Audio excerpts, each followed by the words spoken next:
Welcome to the Best Music Podcast with Dan Spencer, where we talk about music and the methods for making music with top performers in the music industry. I'm your host, Dan, and this week's featured guest is returning for a part 2, Taylor Eigsti. You can check him out at tayjazz.com.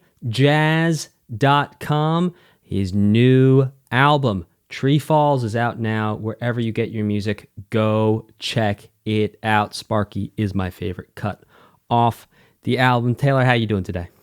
I'm doing good. Yeah, fresh from kind of an early airport day, but I'm hanging in there. It's good. You have been touring pretty hard the past week or so, so I'm going to take it easy on you today. We're just going to have some fun, and it's going to be a great time. So, listeners of last episode will know that we left off talking about sleep, and the question was, well, okay, how much sleep do you need to get to feel good to perform the next day? And the answer was just the most amazing story about how you've actually lived Inception. So if anyone's seen the movie Inception, The Dream Within a Dream, Taylor's actually done that. It's a skill apparently you can cultivate.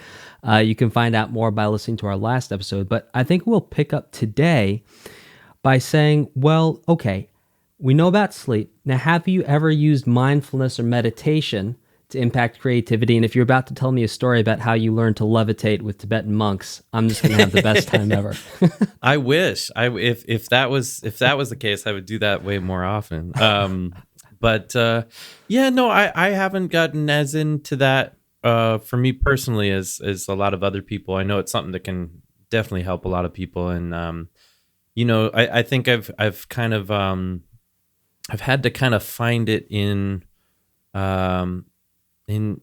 other ways, and I feel like when I'm on stage performing, there's a sense of that meditative state. There's the bands that I love playing in. We're goofing off and just saying dumb stuff and all of that all the way up until the point that we get out on stage, and then when we are playing, like we kind of live fully in that moment. And I think one thing that meditation gives a lot of people is just the connection to the present moment in a big way. So that's one aspect of performing that I always kind of try to channel and put into that. Although I've had moments of trying to clear the mind and center myself and all that kind of stuff. I'm not as devoted to the practice of that as many other people are and all that. So, but yeah, I'm trying to. This last tour was just to bring it back to sleep for a second. This was like 1 week of, it was just a series of naps. So it really week of naps.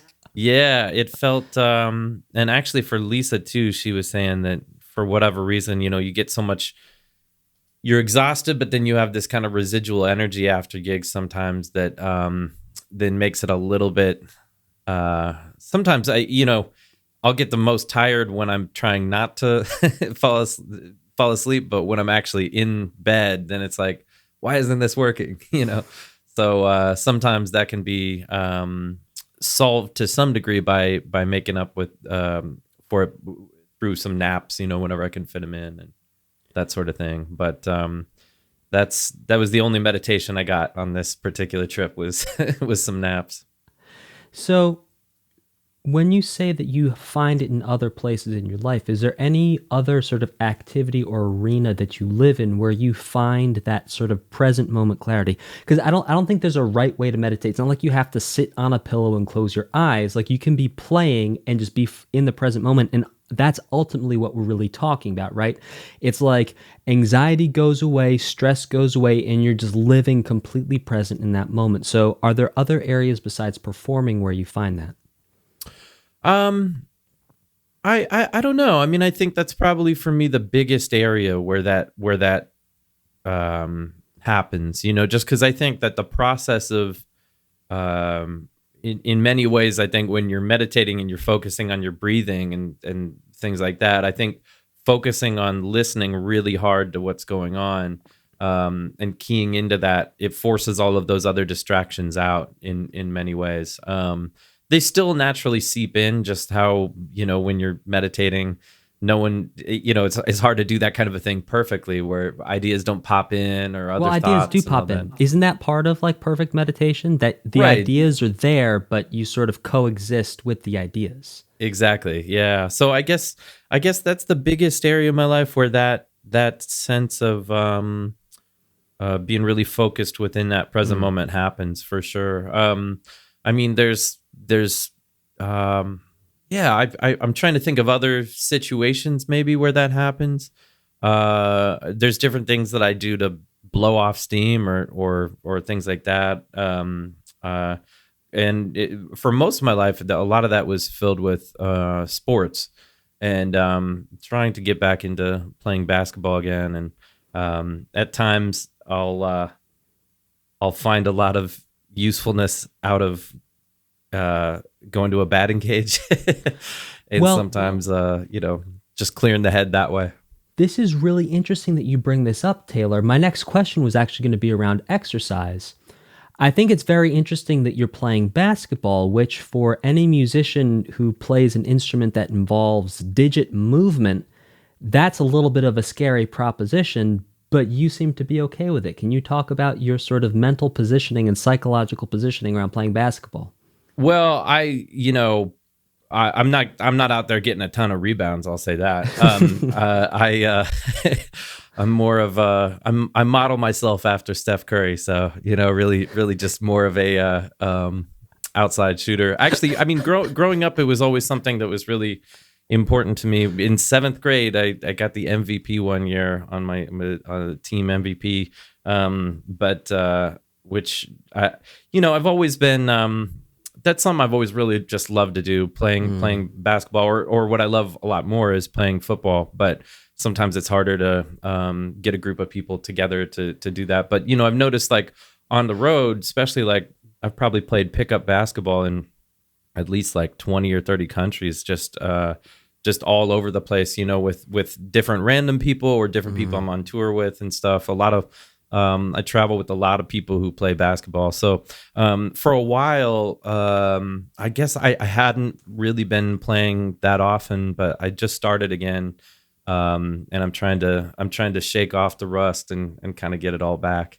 The funny thing also is that a lot of musicians that I play with, we know each other's tendencies on the court, as well as personality tendencies and musical tendencies and things like that. But it's always funny to watch someone's personality come out in that context too, because there's a lot of things that there's a lot of similarities in how they express themselves in all those contexts. But the other day I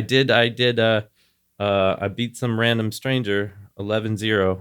Nice. On a little one-on-one game in a park nearby. So yeah, that was a good feeling. That was excellent. Yeah, most excellent. So is there anything else you do for exercise? You talked about doing pickup basketball while you're on tour. That's a way to exercise while you're on tour. You talked about hitting up the batting cages every once in a while. Is there anything else you do when you're on tour or when you're at home, or how does that change for when you're approaching and how much exercise you want to get? Yeah, I don't personally do nearly enough. So it's something that it's easier when you get into a routine with those things, but it's something I'd like to, involve in a bigger way than I do at the moment.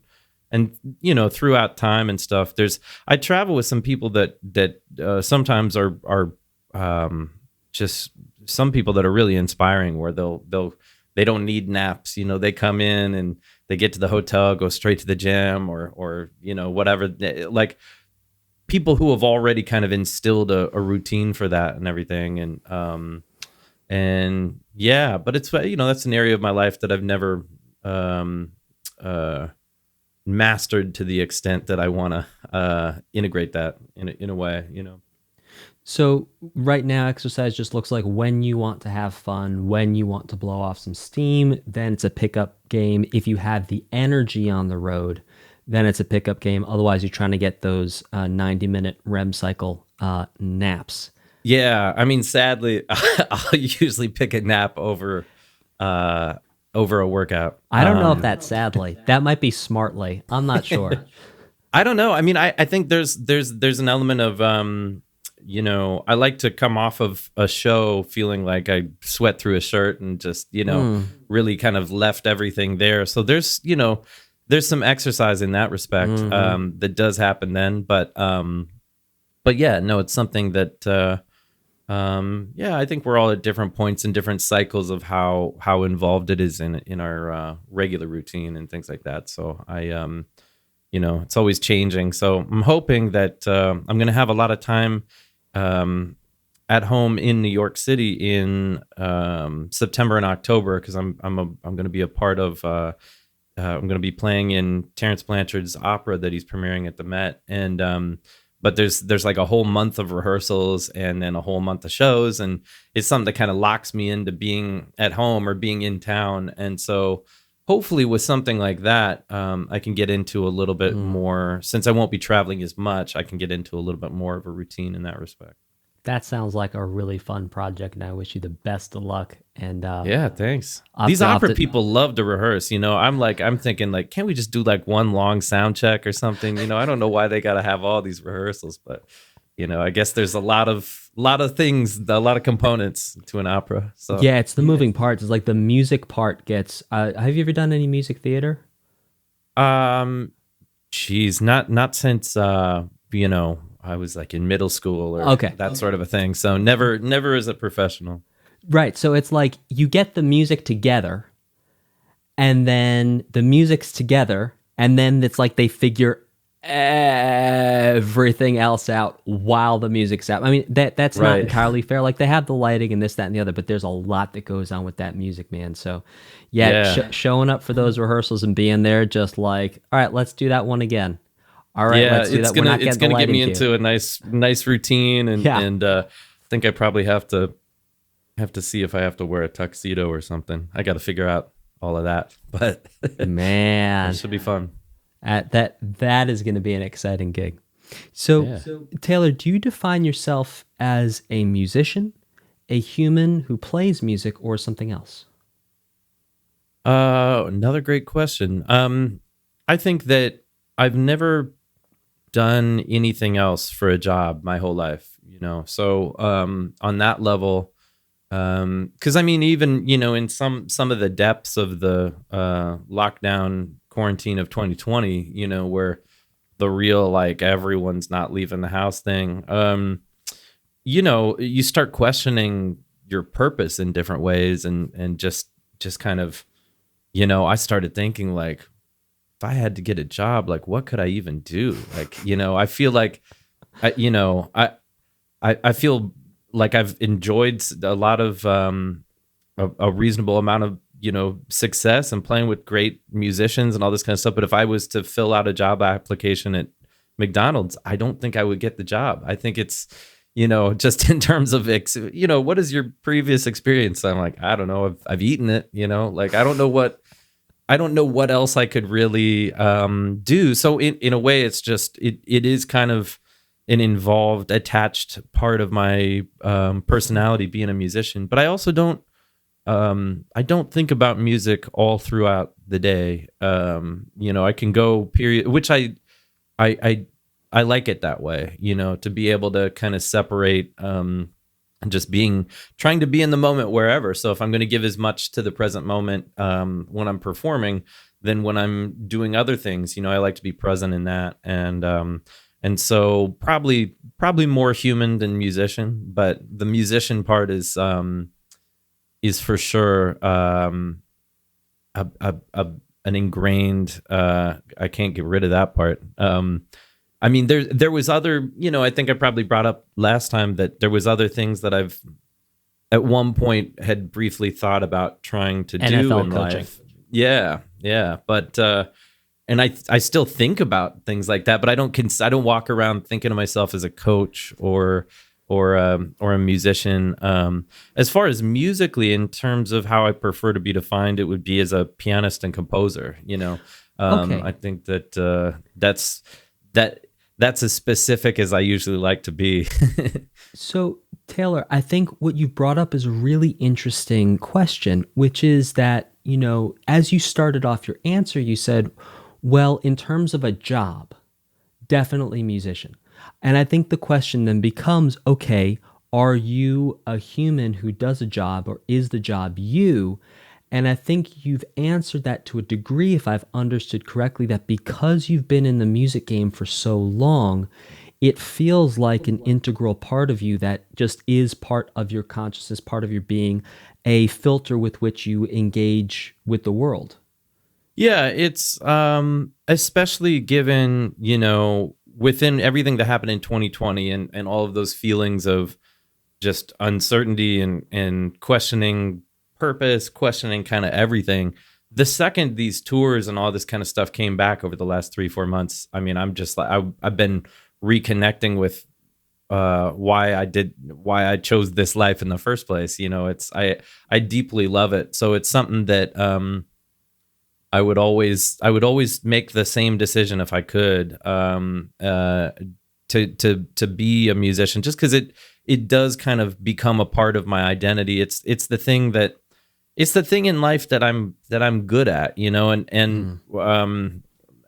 I think that one of the hardest parts of just mentally or emotionally struggling with things that happened over the course of last year was, I had felt like the thing that I was good at was taken away, and then to not be able to do the thing that you're good at. I'm not that good at just playing solo piano at home into a camera or knowing how to stream or do all these other things, but you put me on stage with an audience and all of this, and then that's where the thing that I can do, comes out. And so that's when I do feel connected with my personality, because I love losing myself in that moment, and especially when certain things that just happen in the moment.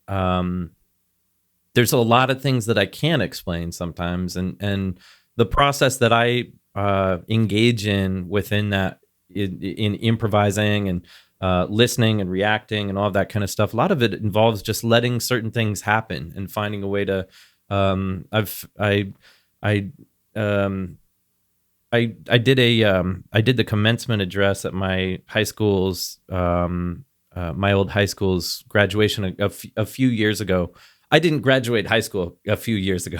I went back to give the speech, but they were, I mean, they had like Steve Young and Shirley Temple before, so I think the well was running dry and they ended up with me. But nonetheless, my biggest analogy that I was making to these students was that when I'm improvising, I try to let a lot of things happen. 50% of things that you play is what you set out to play, and 50% just happens, and that's part of what makes every solo different, and all of those things. So I've always tried to integrate an approach where I'm allowing mistakes to always happen and immediately be integrated in some way, which I think in a way it kind of greatly reflects life. Anything that you can inject in the music that offers more humanity or mirroring some of those elements, I think is really important and makes the music a bit richer. And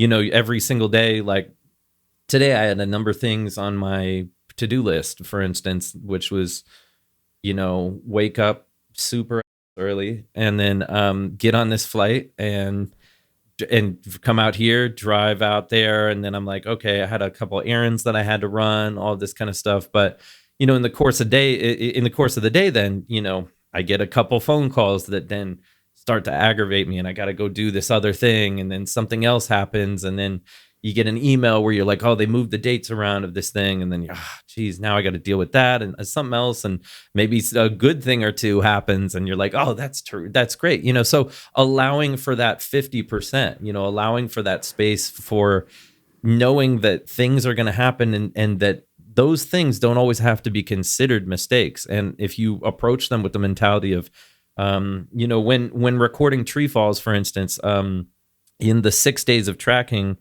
that we had on the morning of the very first day, DJ who was going to play bass, he called me and he was like, hey bro, I got food poisoning. I'm not gonna be able to make the session.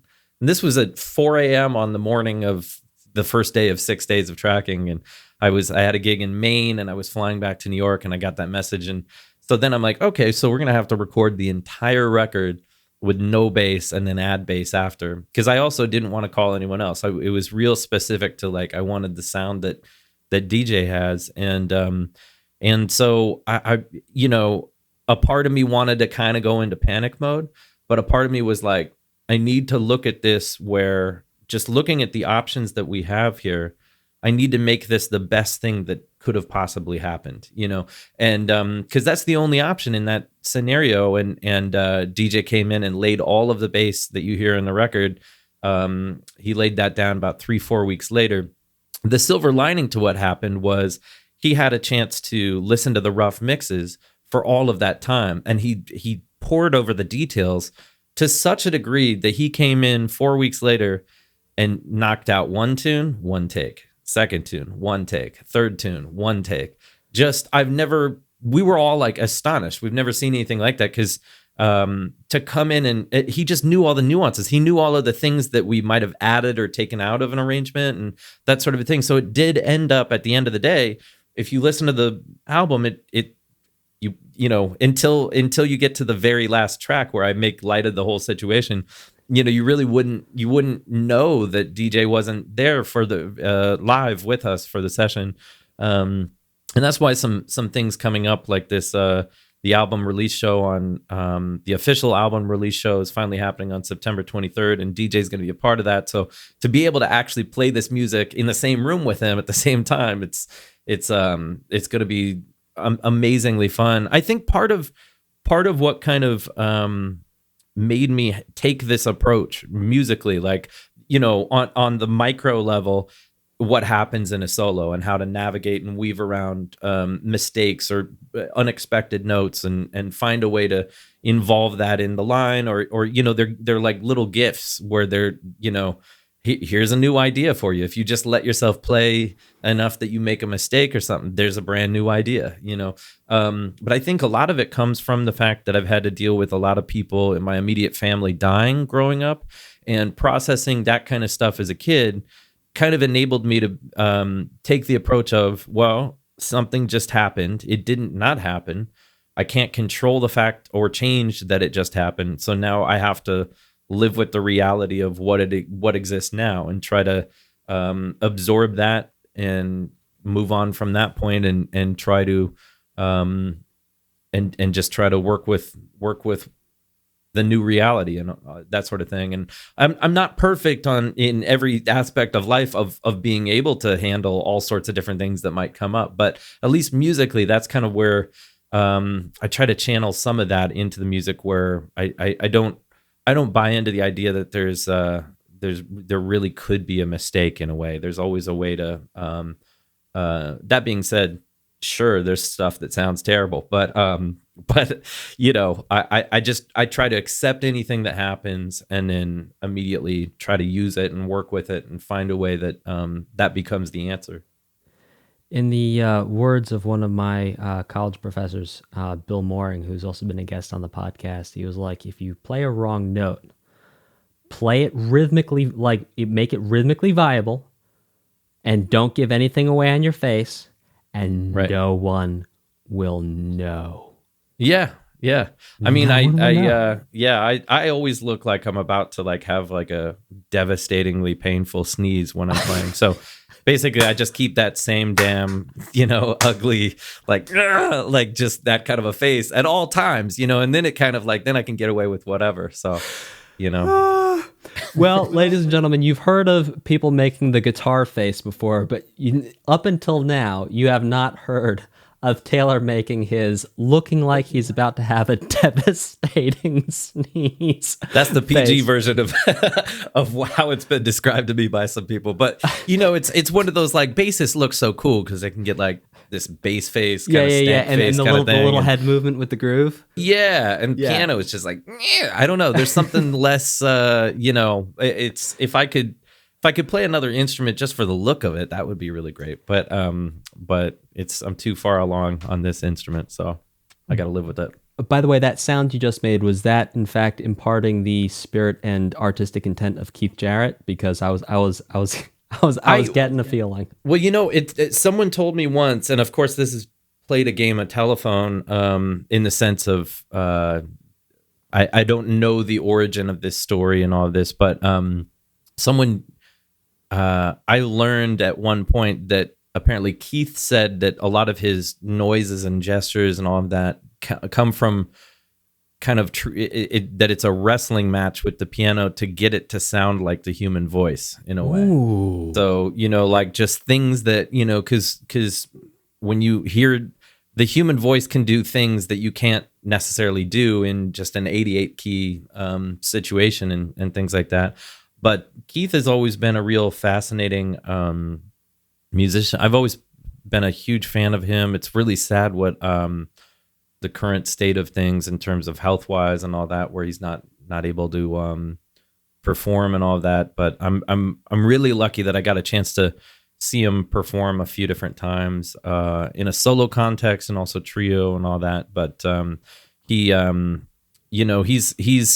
I've done shows before where I try to go out for 90 minutes and just improvise solo piano, and it's one of the hardest things I've ever encountered. It really is like his ability to focus and all these things.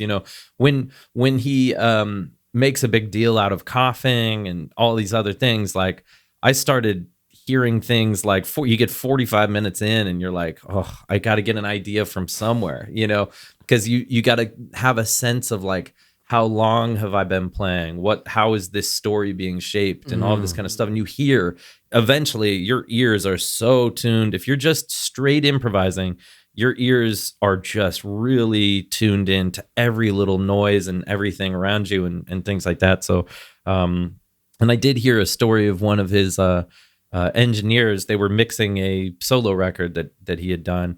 And apparently there was like a cough or something that showed up on the recording, and the engineer was like, taking that out. And Keith is like, what are you doing? Like, you have to keep that in there, because when I heard that cough, that's why I played this other thing. Can't you hear that or whatever? So just those, it preserves whatever happens in that moment, like becomes a real ingrained part of the stream of ideas and the whole show and all that and stuff. But I've always been in awe of him and his pianistic ability, but also focus and creativity and technique, everything. He is one of the greatest to ever play the instrument, for sure. And for listeners who don't understand the reference, the great piano player Keith Jarrett vocalizes while he plays, and you can actually hear it on recordings. I've seen him live. He does it, where he starts sort of going, and he's making these sounds with his voice while he's playing that, you've heard, people may have heard some instrumentalists scat along with their instrument. So you're actually vocalizing the same notes you're playing or harmonizing with it. He's not doing that. It's this vocalization expression of what's happening. And so when Taylor made that little noise, it sounded an awful lot like a Keith Jarrett noise, which is why I brought it up, because I knew Taylor would get that reference. It's the noise that comes out when your face is all mangled up like that. When you're about to have a devastating sneeze. Yeah, definitely. Hey, Taylor, do you have a time or times of day that you prefer to practice? Well, I'm not a morning person. I've discovered that over time. I just am not. And I don't really connect with playing music super early. So, the times that I've ever had to like play music at maybe 6 a.m. or 7 a.m. are usually like the rare events of doing some sort of local TV show, like to plug a gig at a certain time, and those gigs always kind of suck to me, because they just, I think this is the type of music that I'm involved in is supposed to happen at night, so it's a little bit harder to capture the soul of things maybe at 6 a.m. Although on the other side of that, the weirdest thing is sometimes if I wake up for, super early for a flight or whatnot, if I am listening to a particular piece of music, sometimes it'll actually affect me way deeper if it's the very first thing that hits me in the morning. I was just listening to the other day a song by Lonely Deer, which is an incredible musician named Emil in he's from Sweden, and he has this band Lonely Deer. And his new record, which I think is called A Lantern and a Bell, I think.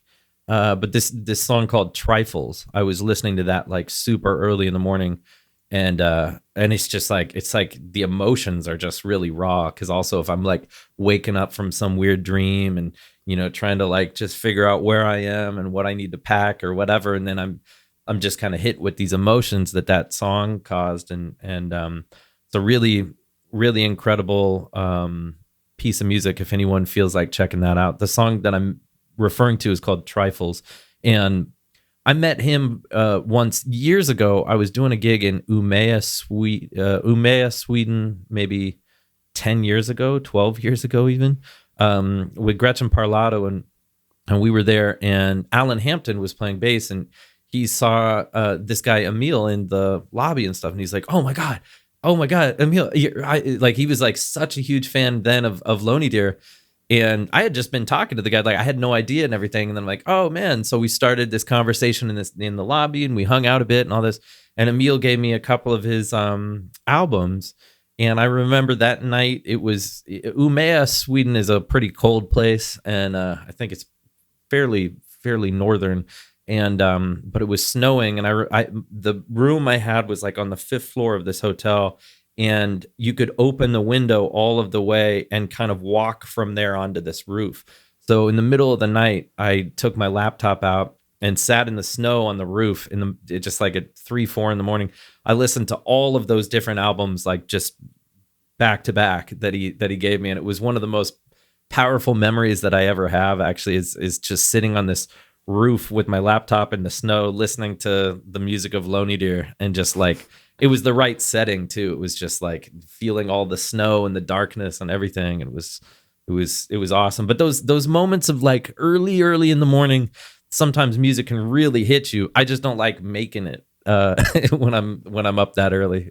So I guess to circuitously come back around to what time I like to practice, it just kind of anytime that's not the morning, you know, like sometimes there's I don't really necessarily have a preference. I'll practice longer for certain musical situations than I will others. There's things like when I play in Eric Harlan's band, I specifically don't like to practice too much for the couple days leading up into one of those gigs, because I think the textural needs and the technique needs, like if I feel too warmed up, I don't like how I approach playing in that group. I like feeling a little bit clunky at first, and then which causes me to kind of listen first rhythmically and everything. And I don't know, there's just those different situations. I did a duo show with one of my idols, the great Jeffrey Keyser, a couple years ago, and 2 pianos. And I remember I warmed up for about 3 hours or something before that one, because I had to be ready for he's that was a different kind of thing. So I shift around the amount of time that I practice for certain things, but as far as the time goes, any time that's not the morning. Yeah. What's the maximum duration for an effective practice for technique? Pure, unless I'm learning something that's very specific and challenging, like some music that I really got to spend some time to get it in the fingers. You know, if it's like some real specific unison things and left hand lines, all that kind of stuff, then I'll practice a little bit longer. But usually, there's really, really rarely a day where I would practice more than an hour, just because I see everything else in the day as involved in a way of practicing in some respect. You know, trying to a water bottle on a steering wheel is practicing. Hanging out with a friend, playing video games and being social and all that's practicing comping. There's different things that you can take from life that involve themselves in what you're doing, that are outside the realm of just sitting there practicing and doing scales. I also try to have different practice routines for different situations, because many times if I'm doing a tour with some band and you show up to some festival and there's just a 5-minute line check or something, and then you got to play. I don't like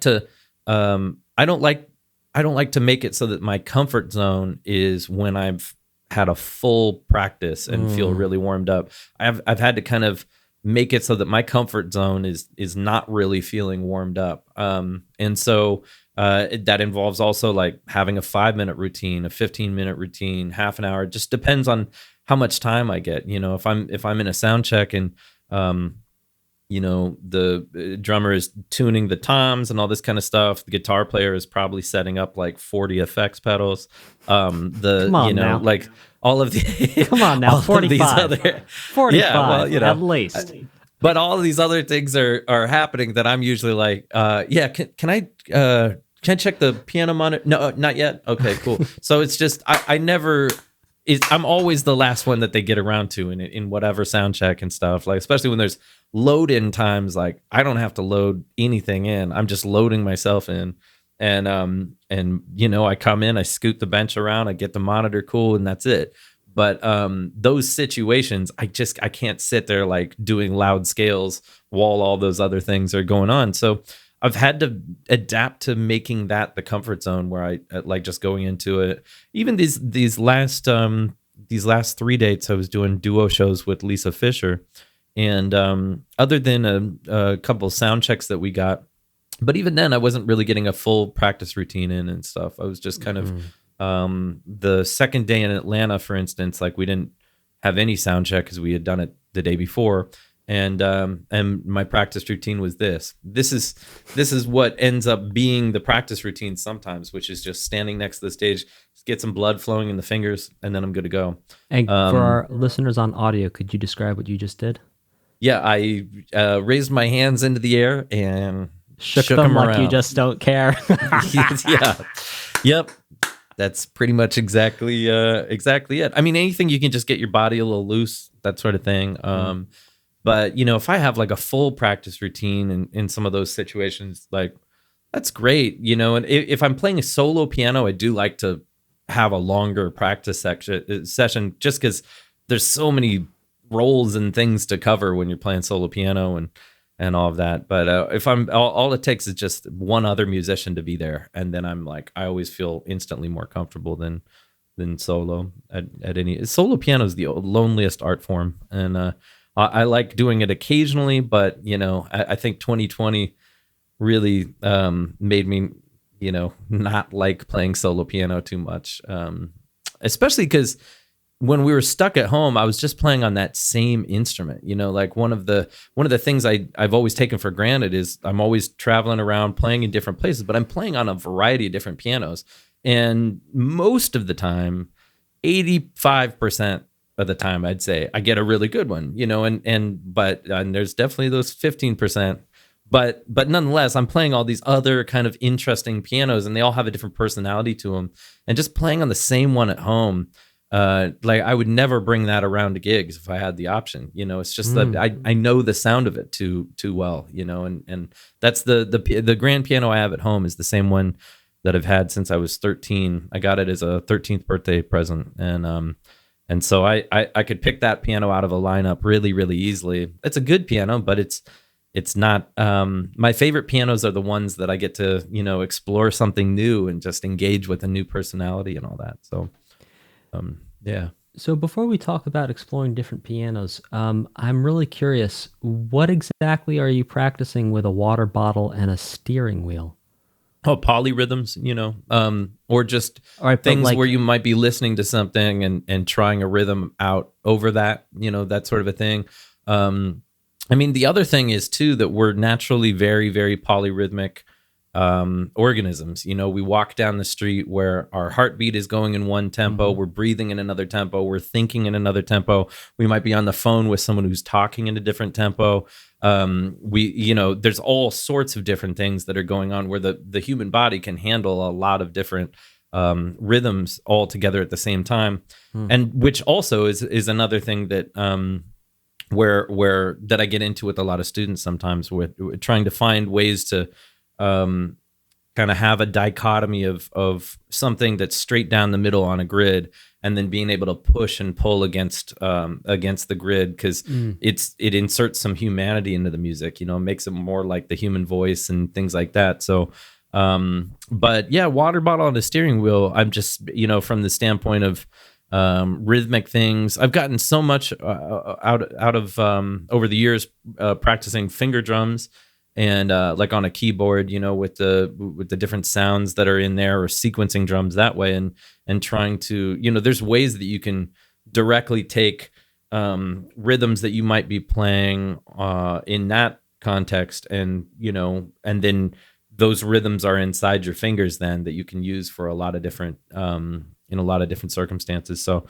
but yeah, water bottle on a steering wheel is pretty classic. Like, okay, let me see if I can put fives over this now. Let me see if I can do, I learned so much from different drummers, and I love also when I get a chance to do in any situation, do a group masterclass where it's me and the bassist, drummer, someone else. And I always key into what the drummer has to say, just because that's so important to me. Like, I learn the most from drummers and everything they have to say. Also, the drummers that I play with tend to be really good teachers too. They're just really masterful at expressing kind of their process. I just did a masterclass the other day with Eric Harland, and we were kind of going around, and some of the students were asking us different questions pertaining to our instrument and all that. But hearing what he was saying, where he'll practice with sticks in the air or sticks on a pillow, and just to take away resistance and things like that, so that then he can go into an environment where he's actually on the drums, and then you get that resistance, you get the bounce and stuff. But he's like, to be able to first control it with your body. But I've learned also so much from Kendrick Scott too, watching him, the way that he teaches different students. Kendrick always brings up that the drums is probably the most global instrument in terms of where the cymbal comes from Turkey, and the snare drum comes from somewhere else, and just all of these different countries and things are represented just in one drum kit. But finding, techniques and approaches based on maybe some exercises that they do, and then taking that and taking a look at, like, how could I, use this kind of information on the piano. I think, to me, that's always been the most interesting thing to learn, is to learn from other instruments and see what they do and how that works. Obviously, piano, you can't really get away with practicing long tones, but other than that, there's a lot of different things that you can take from those other instruments. Something that really stood out to me listening to the record was not only the scary rhythmic precision and groove that you bring to bear when you're playing, but also I just really had this moment of clarity listening to Tree Falls, where I was thinking, sometimes people classify the piano as a percussive instrument. And like, I get it. Because when I'm listening to you do those highly complex technical runs where you're doing like whatever tuplets over whatever, it's number one, it's always fun because it's like you're watching a trapeze artist and you're watching them flip through and you're like, the downbeat's coming, the downbeat's coming, the downbeat's coming. And then, you nail it with I mean this is a compliment, like computer-like precision. And obviously you understand where I'm going with this. I'm not comparing you to a computer. I'm not trying to diminish your humanity. I'm trying to give you a compliment and say you're very precise when it comes to rhythm. Well, I appreciate that. A lot of those moments, I think, come from being, a lot of being able to kind of land a certain jump on the trapeze. You're going to want a really good person to catch you, like in the middle of that flip and things. So by playing with musicians that I really, really love playing with, they enable that to happen, because it's if there's any solo I've taken, we all took that solo together, and so, because everything will be a reaction to what they're doing and how to kind of surf along with what's happening with them. So I'm really lucky to play with musicians that kind of really enable me to be able to do some things that end up being, having exciting moments to them and things like that. So, but yeah, because there's different situations where sometimes if it's the first time you've played with someone, maybe, they then it's a little bit of a guessing game. Like they don't know if you're going to finish that or not. Like if I'm playing a big phrase, I play with some people that sometimes like for the, first time or something, maybe the drummer will just round up because they're like, well, yeah, probably you're going to not get there and stuff. But then it's like, no, just, like getting to know each other and know what you can facilitate for the other people too. I like the reverse of that, where I can just comp for someone else, like another great drum solo that's going on, and I can be the time and I can be the thing they can lean on so that they can go and go off and explore, and I can give them the ability to kind of do that kind of thing. So I just, those kind of situations really rhythmically, it just comes from playing with people that I dearly love playing with, and they make all of that kind of stuff possible. And a lot of the stuff that might sound, pyrotechnics or whatever, like in Scary. terms of, some big run or things like that, that still abides by the same rule of 50-50 in the sense of there's certain things that just would end up happening. But I've always tried to kind of focus technique-wise on being able to integrate both sides of that 50% equation. And so sometimes having the flexibility or versatility of being able to navigate fingering wise, I think usually what trips us up when we're soloing is fingering, and being able to kind of weave your way out of certain situations. And so I try to, when I do practice mechanical things, it's usually kind of centered around the idea that those mistakes are going to happen, like not practicing in a way where you're trying to avoid them, but practicing in a way that since they're inevitable, then practicing that stream of mistakes that might happen and things like that. When you practice the most in your life, how many hours a day were you practicing? I never really went through a phase that was like a crazy long practicing phase. I mean, I think if you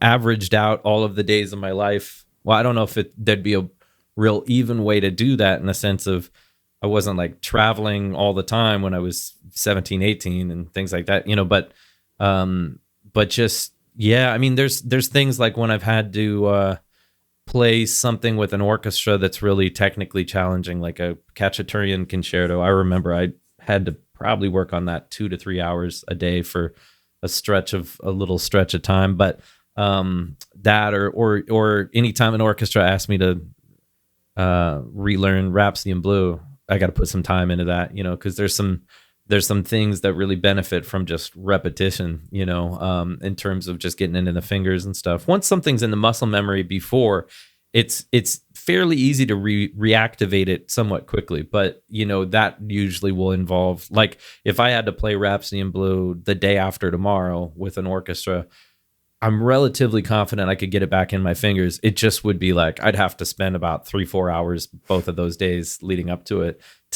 at least to get it back in the fingers and things like that. So really with that, like the long practice sessions, there's plenty of days that I've worked on music for like 16 hours or longer, but not all in a practicing context, like working on finishing a particular composition or an arrangement and writing a chart of something or carving out the rest of one idea that I need to finish or things like that. But practicing, like just sitting at the piano straight up practicing, really, really rare to get those long days and stuff, but they just kind of come out of necessity, like sometimes when that's had to happen.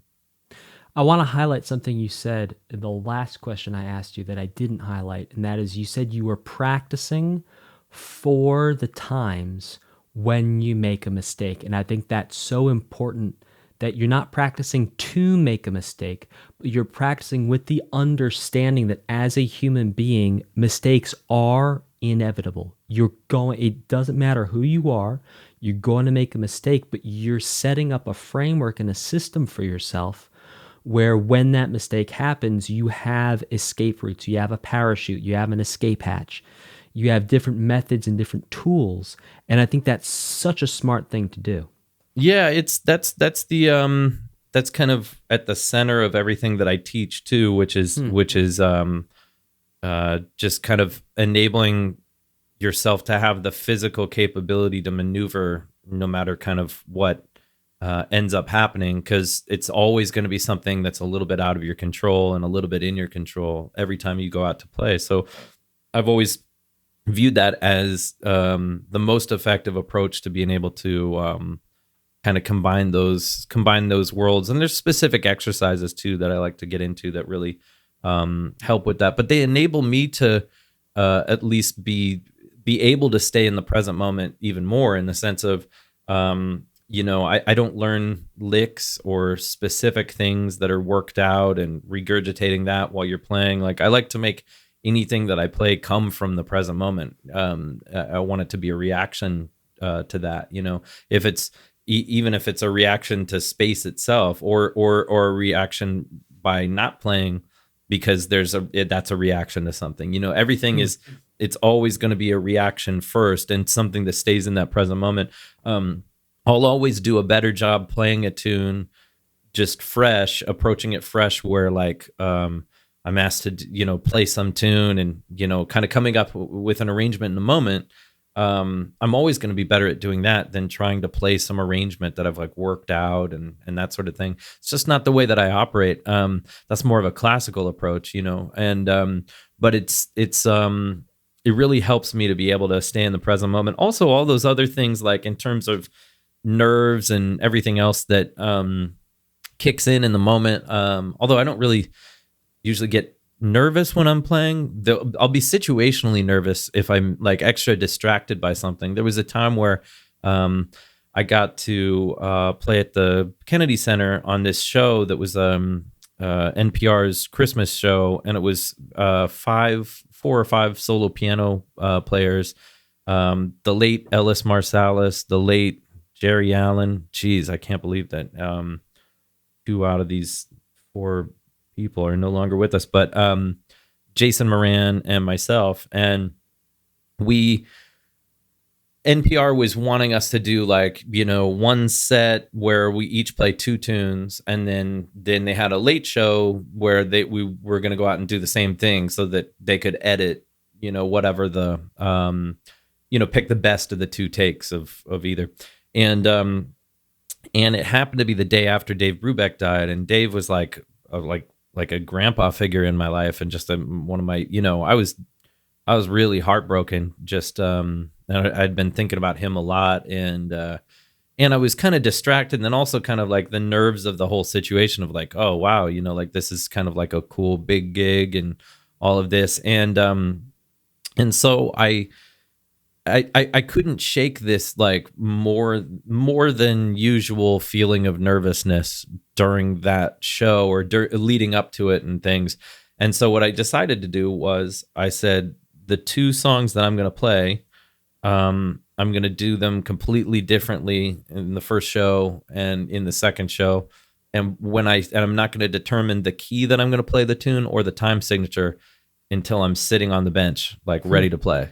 And so and it was my little mental tribute to Dave too, because he always would think creatively in those kind of respects too. So I wanted to do something where I could have a part of him with me in a weird way on that show. But I remember it was Christmas tunes, so I think I played Little Drummer Boy and Christmas Time Is Here, and I've always been used to playing Christmas Time Is Here in the original key, like this.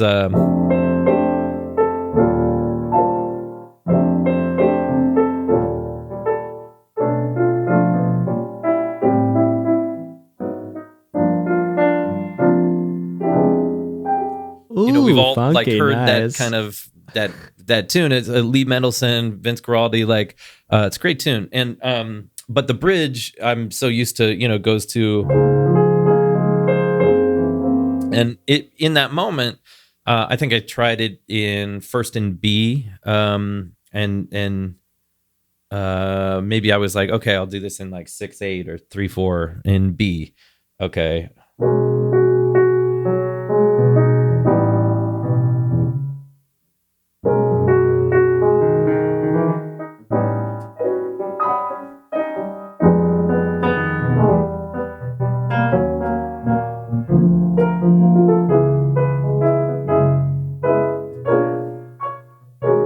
And then right in that moment, I'm like, what does the bridge go to? Because I'm sitting here thinking like, I'm like, okay, well, if the first one, it starts in F, and then it He's would be doing D music flat. theory calculations on the fly. Yeah, so I'm like, okay, I guess it would be G.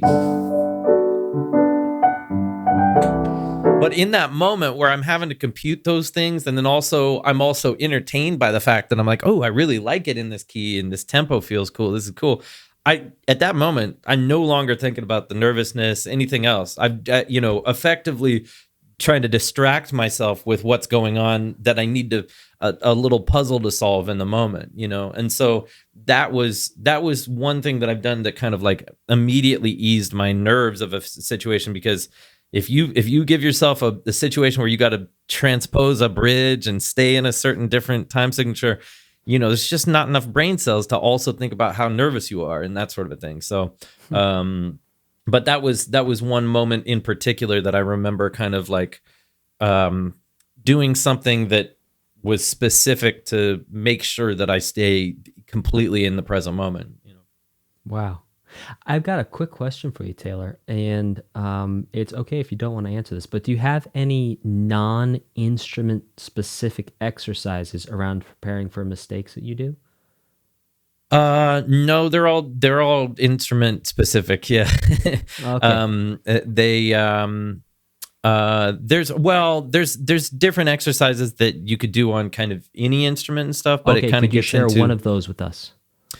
Yeah, I mean, there's well, I want people to still pay for lessons and stuff, man. So there's a certain you're amount showing of stuff them you're an expert here. You're showing you're an expert. So just a little demonstrating nugget. Value. It's like the dentist system in Always Sunny. But yeah, like one thing that enables me to kind of maneuver in different situations would be simulating streams of mistakes, but with the same articulation that I'd be playing over a tune. So if I was doing something where I'm playing over a tune and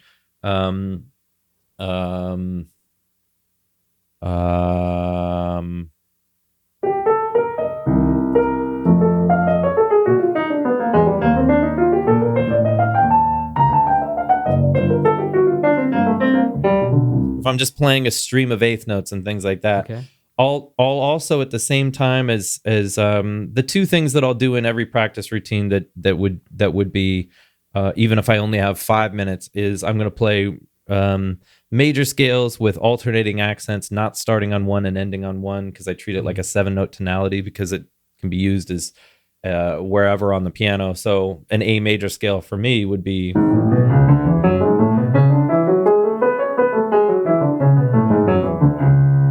I'm going to try to get away from one and okay. that, but I'm also playing them in a way that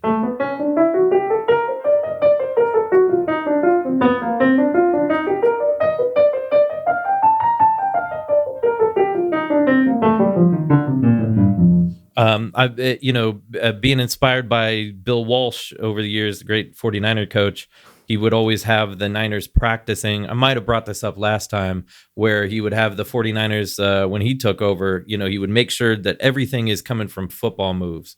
So he would, instead of running laps, like running routes and things like that he could make sure that you're working on things you're going to use in the game. And so if I'm practicing a major scale, like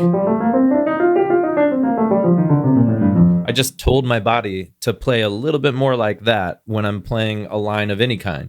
So it's important to keep the articulation, to practice that articulation, but then also practicing the other 50% of the equation, which in this case would be practicing random eighth notes with the exact same articulation.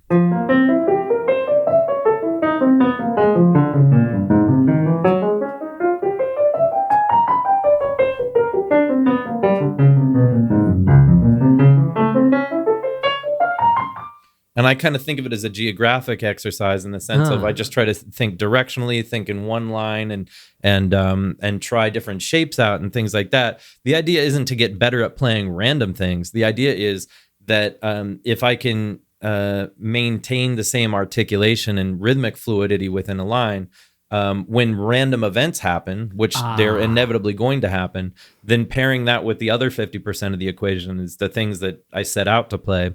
That if I only have 5 minutes or 10 minutes, those are the two things that I'll end up doing, because they kind of prepare you for both of those situations, but it makes it a lot easier to bring out clarity within things you might be playing, because you also would have the ability to kind of manipulate and maneuver different situations without getting caught up in being all twisted up fingering wise, so it's things where it enables that, just the smoothness. It's a real mechanical exercise and stuff, but that's the sort of thing, and there's plenty of other scenarios that exercises that involve that sort of a thing. So, and we can keep those behind the velvet curtain.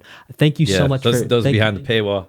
Yeah, indeed. Thank you so much for sharing that, Taylor. I think the principle of that exercise is really fascinating because it can be applied to any instrument, anywhere, for any level, especially when you're looking at improvisation, right? You're practicing going for random notes while keeping the rhythmic consistency of the idea going.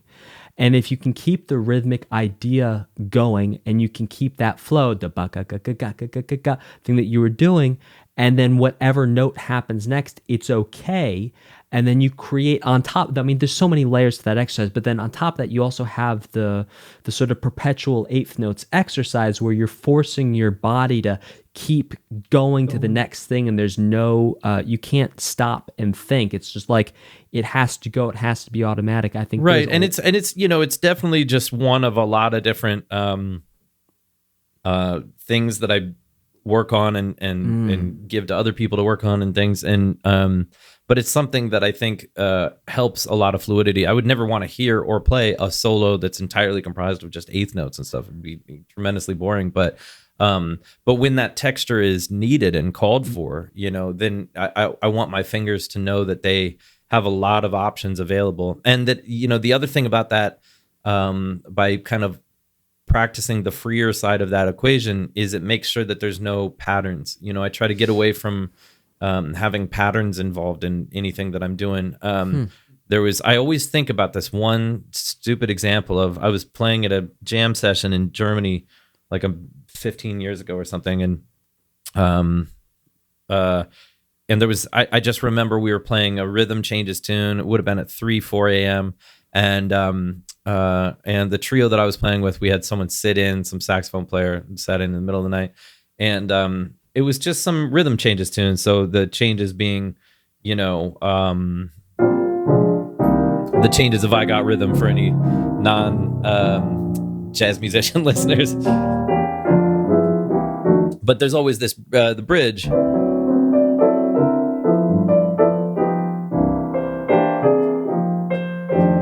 But I always remember this one little line that this saxophone player had played in Germany at 4 a.m. 15 years ago, where he played. Oh no! And he actually played the entire thing, and it was just like, oh man, it's like on Saturday Night Live in the sketches that to me don't work, where the whole joke is that someone's dressed up funny. And they come out dressed like that from the beginning of the episode, from the beginning of the sketch, and it's like, you already gave the joke away. There it is. Like, it's too predictable at that point. Like, build up into something. Patterns, to me, patterns can be. I don't like patterns being involved in the way that I strive to play music. They can be. Used in different other circumstances. There might be some sort of rhythmic pattern or other things like, that I think is cool. So I'm not saying like a big umbrella thing of just all patterns are terrible, but I do try to actively do things that will break me out of anything that feels like a pattern. So just the ability to practice freely playing notes and just think in terms of shape and direction. It allows my fingering to kind of explore, because none of those mistakes or unexpected notes happen in a pattern. They happen randomly. It's random input. It's random information that enters. a lot of times I demonstrate some parts of that exercise if I'm doing a masterclass in person where there's like a room of a bunch of people. I'll be soloing over a tune, and I'll have different people shout out random chords that have nothing to do with that tune, but I'll be able to weave them into the line and integrate those in what happens, just because that's random input. Just as a note you didn't expect to play, now you got that random new information that you have to find a way in a nanosecond to make people think that was exactly what was supposed to happen. So, well, I'm going to sit over here and babysit my impulse to ask you to play that game right now. We'll save that. We'll save that for another time. I've noticed it doesn't work too well over because the delay. Yeah, there can be kind of anytime there's. At least on Zoom, I know it doesn't work that well because it ducks the sound of, if I'm playing, then it auto ducks like the sound out from. I tried it with a couple of students recently, and I'm like, I just gave up because I'm like, I don't think with the delay and with the ducking, it's not going to work. But I'm excited to do more. Hopefully, get back to doing more occasional teaching in person and that sort of thing, because there is something. I learned how to do the whole Zoom lessons and all that kind of stuff over the last year and a half, but and I still will do that.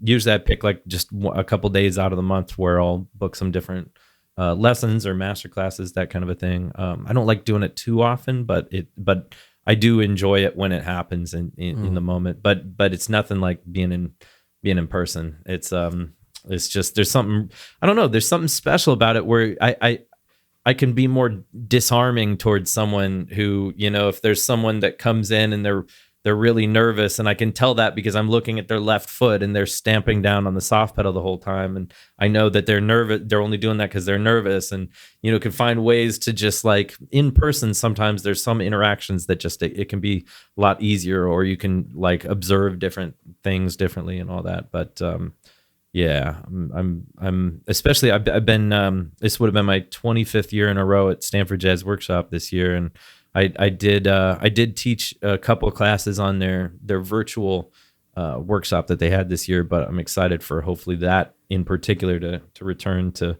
being in person next year. I think some of what you may be experiencing, from what I understand, is also a question of amount of time put into different arenas. Like I've put a lot of time into online teaching, and I'm at the point now where I'm as effective, honestly, I am as effective online as I am in person. And like picking up on those small body cues, I read that from faces. I read that in hands.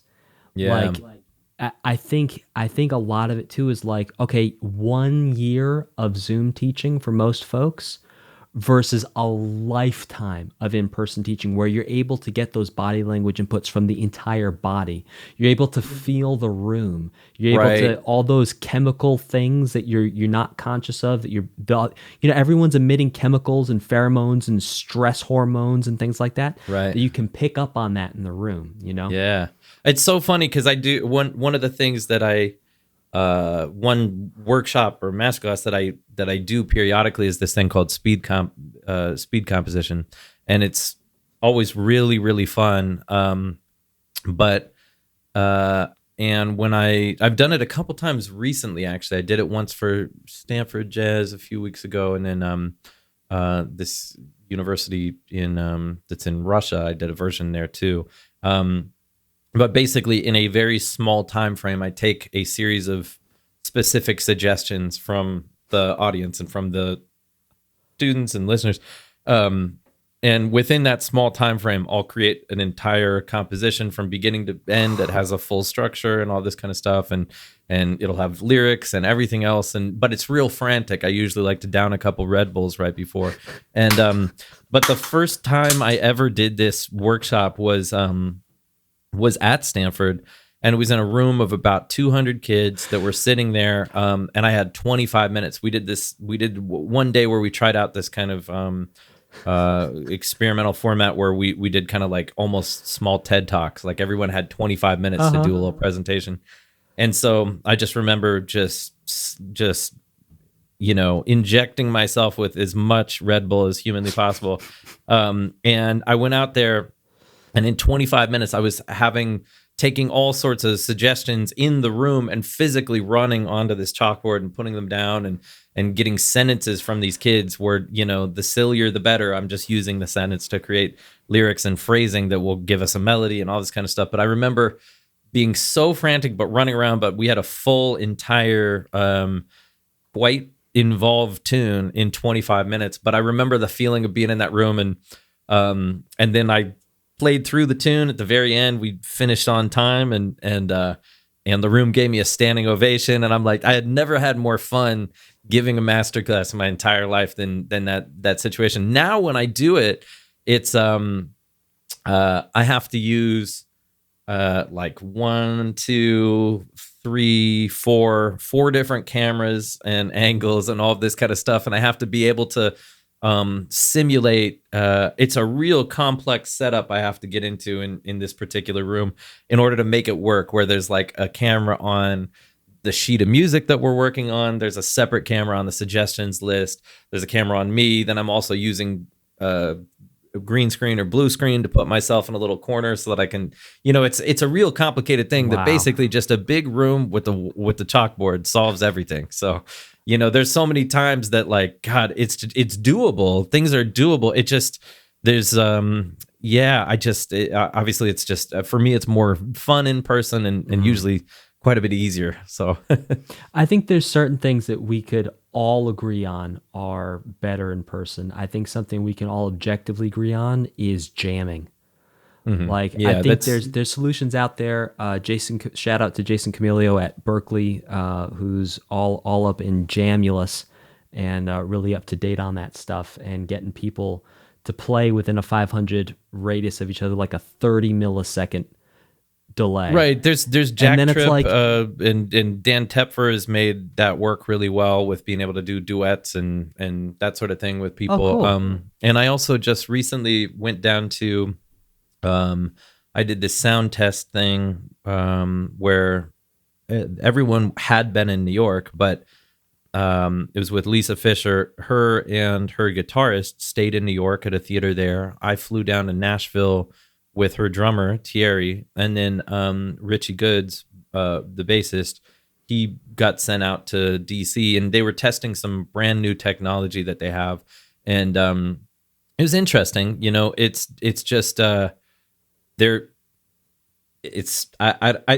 think there's a lot of uses for it just because there's, we're still sometimes in a hybrid environment now with things coming back, but then kind of closing back up and then coming back, and, you know, it's hard to tell. Personally, I just, it's not for me, but it's something that I think in theory it can work so well, but it's limited by that distance too. You know, like with part of the reason we got sent down to Nashville is they were trying that specific distance out too. It was like 1,100 miles or whatever it was. Interesting. And then DC was another 800 in the other direction. They got the latency down to a certain place where I think it basically was, they said it was the sound that everyone was as if we were on stage together 17 feet apart. Yes. But even like a gig that if I was doing a gig with someone and it's 17 feet apart, it's kind of challenging. So like it's you can get it close, I think, in those environments where you can get through a tune and that sort of a thing. But the distance, what you're fighting against is the speed of light.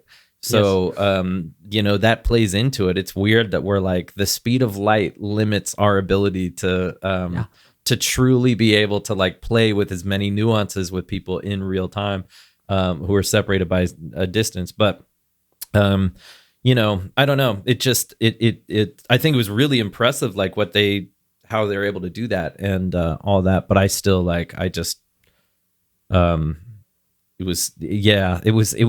represented a part of reality that I don't want to, I just want to play with people in a room. Just that's what I love. That's what I want to do. We got to look at screens for everything else. We wake up and our alarm is on our phone, and we go and we send an email and we're looking at screens and screens and screens. And to be able to play music with people, I've always felt like one of the greatest parts of that is it doesn't have to involve a screen. It doesn't have to, it's finally the place where we don't have to be on our phone in any way, or our, I mean, unless you're using a laptop on stage, but then you're creating an instrument that way and that sort of thing. But yeah, I guess I like to be able to get away from screens when I can. Taylor, if money was no object, would you still practice?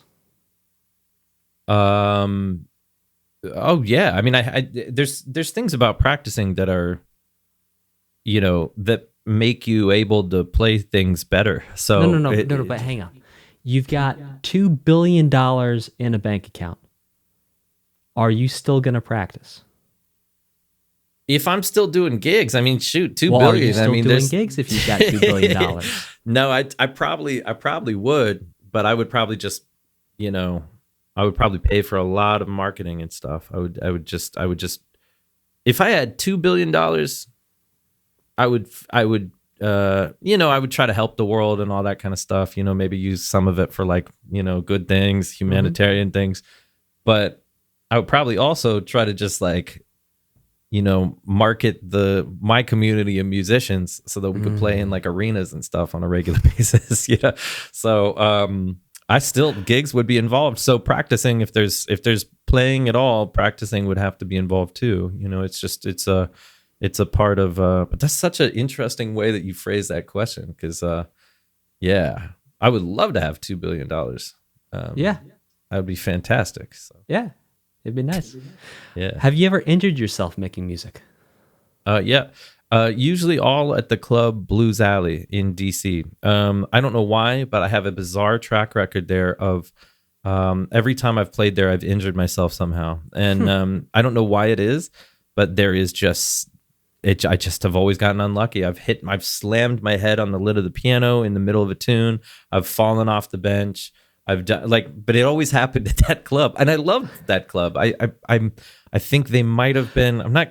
I don't want to say anything that might, because I don't know if I feel like I heard that they were one of the clubs that didn't survive the whole COVID stuff. In terms of being able to come back and put shows back on and all that, which would be really a huge shame if that was true, just because they were always such a great place to play, and I had a lot of fond memories there and stuff. And it really sucks that a lot of the places that didn't survive the whole COVID venue wise were some of my absolute favorite places. Jazz Hus Montmartre in Copenhagen, the Jazz Standard in New York, these places. And I'm like, I could think of plenty of venues that's like, why couldn't it have been them that just, but like, it's only the good venues that I've like, my favorite ones didn't make it, so it's a real shame. But back to injuring myself. I probably the most memorable injury that I had was during would have been the beginning of 2006. Over New Year's, I went with some friends on a snowboarding trip, and it was the first and last time I've ever been snowboarding. And on the very first hill, my friend, her boyfriend gave me like a snowboarding lesson. So, and I love the guy. He's great, but he just said like, when you want to stop, just fall, and I'm thinking like, you sit down. I just didn't. I'm like fall, so maybe I could fall forward, I guess, or like I didn't know which way you're supposed to. And so I was on the bunny hill or something. Like there was 6-year-olds like zipping past me and everything, and I get down to the bottom of the hill, and I'm like, I'm supposed to fall. Okay, fall forward. And so I fell forward. Very first hill, very first run at all, and first and only. And I broke my collarbone. I heard like something snap, and I had to perform. I had this whole tour that was like a CD release tour that for Concord, I was releasing this album called Lucky to Be Me around that time. And we had this long tour that was a promotional tour for my record, Christian Scott, his record, and a singer named Aaron Boehm. And we were doing a collective tour, and including one of the gigs was at the Super Bowl. We were playing on the commissioner's Super Bowl party and the ABC tailgate show and all this kind of stuff. And like, there was like some real cool things that were going to happen in like a couple weeks from then. So I'm like, I'm getting loaded onto a stretcher and everything, and I'm crying, and I'm like, I'm supposed to play at the Super Bowl, like I was freaking out. So, but I got patched up, and my arm was just essentially in a sling. So by the time that tour started, I could still do it with the sling on, but I switched from normal benches to like an office chair essentially. So that had wheels, so because I couldn't move my arm out really. I could still play my fingers. It was fine, but I'd have to kind of kick myself over to another. If I want to play some high notes, I have to like wheel over there and wheel back and all of that. And I learned a little something about like the insides of sometimes the world of marketing and publicity that I'm not a huge fan of just. I remember at one point, the publicist was that I felt well enough to take the sling off, and I did one gig without it, and then I got a call the next day, and she called my room and said, "Yeah, we're getting all this really good buzz about the fact that you're fighting through this injury and playing these gigs with the sling. If there's any way you could put it back on," I'm like, "Oh, are you kidding me?" But it's definitely that was the most noticeable, I guess, biggest injury that I've dealt with during a tour that I had to but it was fine. I just needed as long as I had a bench that had wheels on it and stuff, then it was cool. I couldn't really move my shoulder outwards for a while because within that sling, how the collarbone repairs itself, got to keep it closer to the side of the body. So, but I've been pretty lucky outside of that in terms of, and also just playing basketball with friends and stuff, get jammed fingers and things like that, but nothing too crazy, knock on wood. And, I try to, I'm a streaky shooter. So I try to like, I'll be, like I mentioned earlier, not like really going up for a ton of rebounds and things like that. And if I play football with friends, it's usually flag or, two-hand touch as opposed to, as 36-year-olds, bunch of like everyone together, like really tackling each other and stuff. I don't know. That's why they have pads and helmets and stuff, So, but I try my best to not get injured and stuff. I deal with back problems sometimes. I think a lot of that comes from being on planes all the time. And then if I get some weird sleep in some weird position or something, then that can mess me up and everything. But, and if I'm playing music that I don't enjoy, my back always hurts. And it's something that's instant, that I've always had that experience my entire life. If I'm on a gig that I find, which thankfully is not that often, but if I find like the music kind of boring or something that happens, it's just my back like gives out. I can't focus my body anymore. Wow.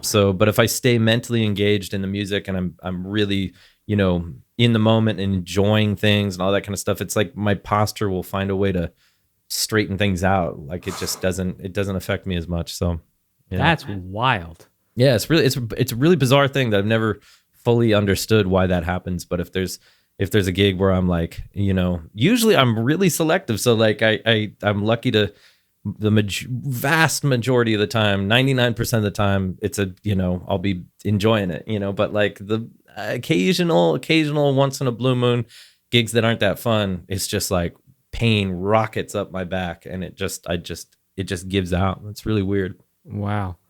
I know we're coming up on the time I asked you to spend with me here, so I'm going to reduce everything down to 4 more questions, and we're going to knock these out, cool. And then we'll call it a day.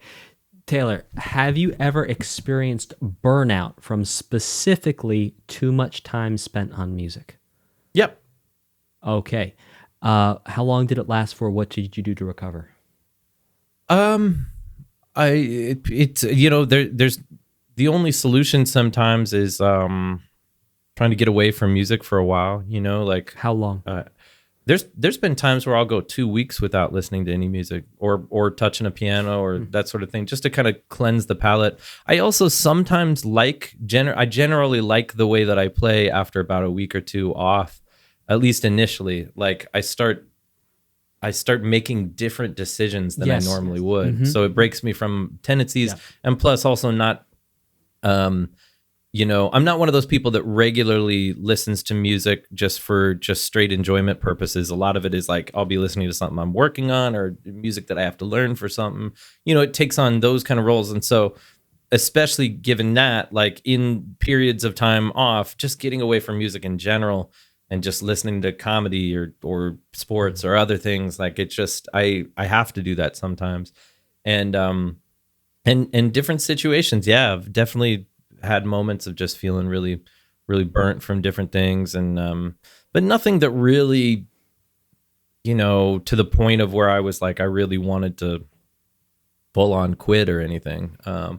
There was a moment, I think, when I was like 15 or 16 where I was supposed to play with this classical violinist on some gig. I remember it was just a local gig in the Bay Area, and it was like I can't remember what the gig was, but I remember that she threw all the super hard classical music at me, and that I had to learn for that gig. In the middle of that gig, or in the middle of that process of learning that, I briefly considered quitting.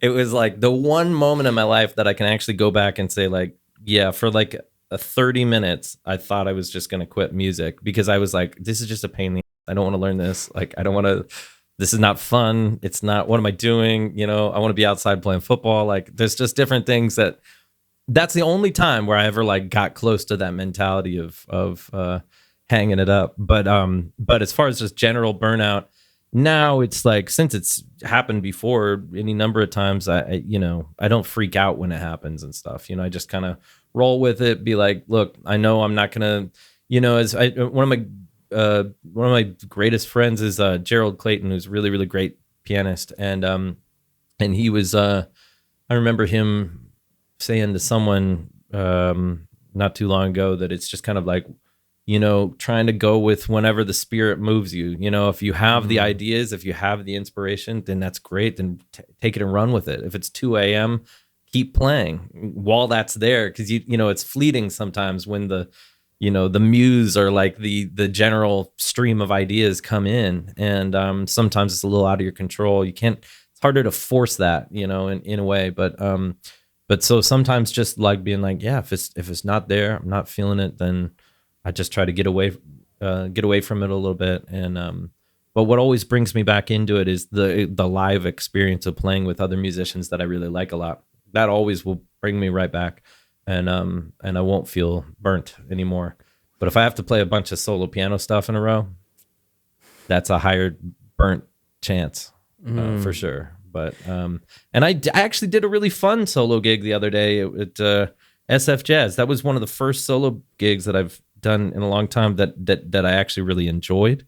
I think partially because I was so happy to see certain Bay Area people that I've missed a lot, and that people that kind of come to most shows that I do out there that I love dearly, that are just like great people to see. And I was just in a really good mood, so I didn't feel as lonely as I usually do playing solo at that particular show. It was just a fun environment and stuff. But if I'm playing with other musicians, and I'm just, especially if I'm on tour, I'm like on a field trip with my friends, like it's fun. Like that never burns me out and stuff. A lot of early lobby calls suck, but still when you get to that moment where you're actually performing, it just everything makes sense. Everything is cool again,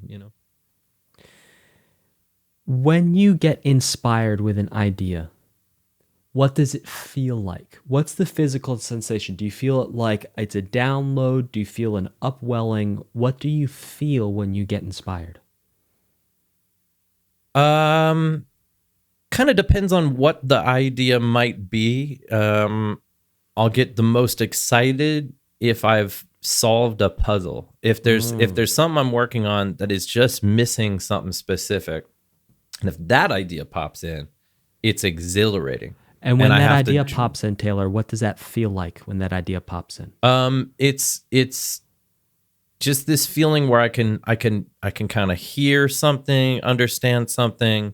It makes me drop literally everything and just make sure that I can that I can make that happen and stuff. And I get really annoyed at my girlfriend if she texts me like right when that moment is happening and she's like some logistical thing or something like, wait, I thought you said you were coming back on the 21st or what? Like, no. I got that F sharp section now. I got to work. It's gone. Idea's gone, So like, trying to make sure that, it's just, you got to also like, anytime those ideas come in, write it down, record it or document it because they can go just as quickly, and so that's when I get the most excited when when an idea comes in that feels like it solved a puzzle for me. But also I really love certain other ideas that might pop in. I mean, I guess right now I'm thinking in a compositional context, like idea wise and stuff, but but I compose a lot. And so a lot of times, so I also believe in the rule of 9 out of 10, which is that you have to write 10 songs to get one good one. Always is the rate. So quantity is everything. Like just making sure you can continue to create things and stuff and get to that 1 out of 10 that's actually going to be good, and trusting that it's there. Trusting that if you write 9 tunes, the next one probably is going to be pretty good. And things like that. So as far as like ideas or inspiration, it's an awesome feeling when it happens, especially if it's one specific thing or something. There's like, then I want to call people and be like, hey, I figured it out, like I'm just excited, like just, like, and then the next day it could go right back to being like, I've never had an idea in my life. I don't know what an idea is, like just that, all of that whole like impossibleness to it. So, has performance anxiety ever threatened to impact or impacted your performance? Well, there's things where, but it's only because if I get caught up in thinking about one specific like member of the audience or every show that you ever do, there's a percentage of the audience that won't be that into it. It doesn't matter how big or how small the place is that you're playing. There's you literally just maybe literally it's the dumb usage of literally, I know, as a word, but you really can't please everyone. All you can do is kind of create. It's like if you're creating comedy, you just want to create something that at least you find funny, and so hopefully other people will too. And with music, I want to create something that I feel proud of and excited by and wrapped up in, and hopefully it reaches people, and hopefully people will. I'm not leaving them out of the equation. I know that they're there and all of that, and so I try to play in a way that acknowledges and engages with their presence. Maybe not always in a very direct way or a literal way with that, in the sense of, just completely playing to an audience where it's all, but I take them along on the journey, and, but I remember like a moment of being in, doing the show in Chicago. I think it was in my early 20s. And I remember my mother flying out to that show, and it was a trio show I was doing. And I felt good about the first set. It was like 2 sets. Felt good about the first set. And then at intermission, my mom came backstage and she was like, these ladies in the bathroom were saying that you're playing really like out, like they're not really that into it and stuff. And I'm like, why did you even tell me that? And so then the second set, I went out and like, obviously it was a terrible set, because the whole time I'm just thinking about those 3 ladies in the bathroom that apparently hated what they were hearing, and I'm like, it was too out. Yeah. So like then I'm like, the next set, I'm like, like playing as inside, like, not taking any risks, all because I'm trying to please those 3 people that, but by my mom reminding me that they existed, it was really, that planted something in my head that added a filter that was not a very positive thing. And also my mom she went out to sell CDs like before the last tune of the last set, and she went out the wrong door and the fire alarm went off in the middle of the song. So it's a great day for my mom that day.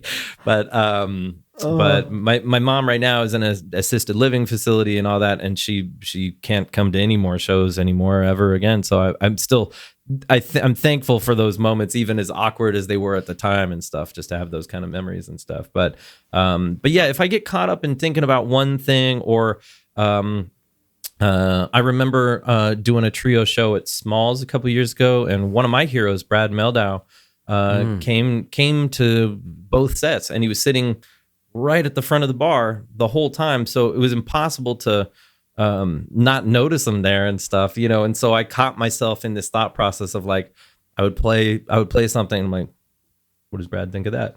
Yeah, okay. Brad wouldn't want to hear that.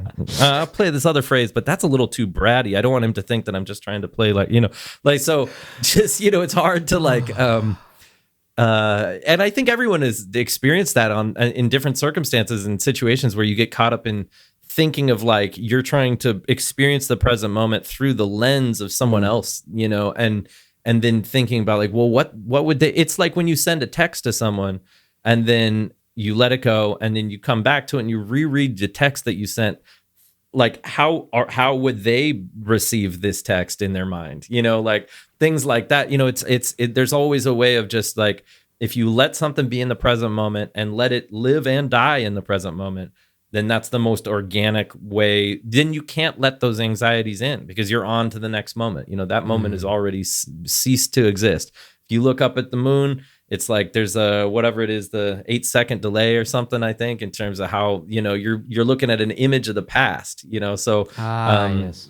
like when you're analyzing something by micro focusing on someone else's, what you think their opinion is, then that's when it lets all those anxieties in, I think. But when you're just living in the moment and trying to just create something, let it exist, let it be, react to it, respond to it.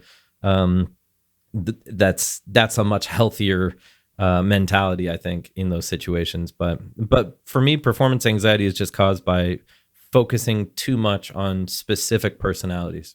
Mm-hmm. Well, we started with mindfulness and equanimity, and gosh darn it, if we haven't ended with mindfulness and equanimity. One last question for you. Mm-hmm. Do you like to say swing eighth notes, swung eighth notes, or both?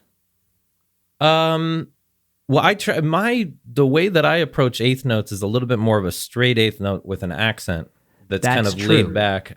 So I try to not look at it as a swung eighth note. I feel like it swings harder when it's a little bit more laid back and almost more like a straight eighth note with an accent. That's just my personal, where I feel the best playing something in the beat. But so I try to actually avoid the idea of swung eighth in general. But I guess just on a diction level, I guess I'd refer to it as swung eighths. But I also like deliberately try to teach like in the other direction. So yeah, it's an interesting question. I think, yeah, we can definitely end on highlighting that, listening to your records, another thought I had was, oh, this is like 21st century jazz. Like, it's not swung. There's no swing. However, yeah, I mean, not on this record. I think you could define swing in a number of different ways, though, too. If there's something that it's about the feel and the lockup with everything and how the musicians are communicating and interacting and the feel. It's a feeling more than anything. And agreed. And I play plenty of situations where there's many straight ahead, more traditional, like actual swing beats involved, and including a lot of my own music. But this as far as being able to play something that comes from a different place, or it's inspired by a different rhythm in the first place, or things like that. I think there's ways of things that are there's more than one way to swing, and to summarize that in a weird way. But I think what's important is when no matter what I play, if I do come back and play something that's straight swinging and or some kind of like greasy blues or whatever, I have no problem swinging in those situations. For sure. And so it's one of those things where it's like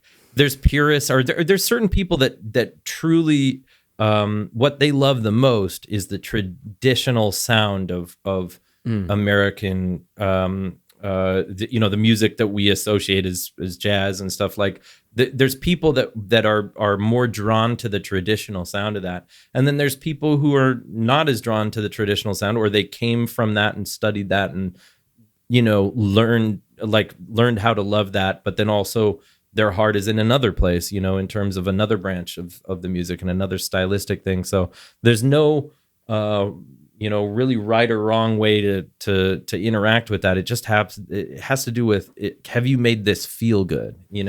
And some contexts call for something that's very, very hard swinging, greasy blues with a lot of humanity in it, and tugging at the rhythmic grid and doing things to just, find ways to really just be a human being in those situations and make people feel something. And so those contexts, that's always great. And then there's other contexts where there's, I think the way that I play, certain lines would actually, articulation wise, would be very similar if I was playing something swinging as if I was playing something that was more straight eighths or something. Which I think just comes from, finding, the way that you like to phrase things and what your voice is about on the instrument and that sort of thing. So, that's somewhat of a nebulous answer to that, but, hopefully it offers some light of my. It answers it. I in no way meant to pigeonhole you and say you weren't swinging. In fact, earlier when you played Autumn Leaves, you were swinging in the left hand and you were straight in the right hand, if I'm remembering correctly. Yeah, I mean it depends on context and all that, But indeed. As far as the music being, 21st century, sure. It all falls under the umbrella of Black American music, that being a part of anything comes from that, and as far as being able to describe the genre and all of that, while it's helpful on a marketing level, it's just I always fail in being able to describe my music to an Uber driver. It's just always really. But I still feel proud of the music and feel like, I want to create music that people would enjoy, that it's easier to enjoy it than define it in a way. My goal. So. And your music sure is easy to enjoy. Tree Falls is out now wherever you get your music on GSI Records. You can catch Taylor at tayjazz.com, and he's got a CD release party in New York City on September 23rd at Le Poisson Rouge, and I didn't mess it up that time. Ladies and gentlemen, this has been the show. Catch you guys next time.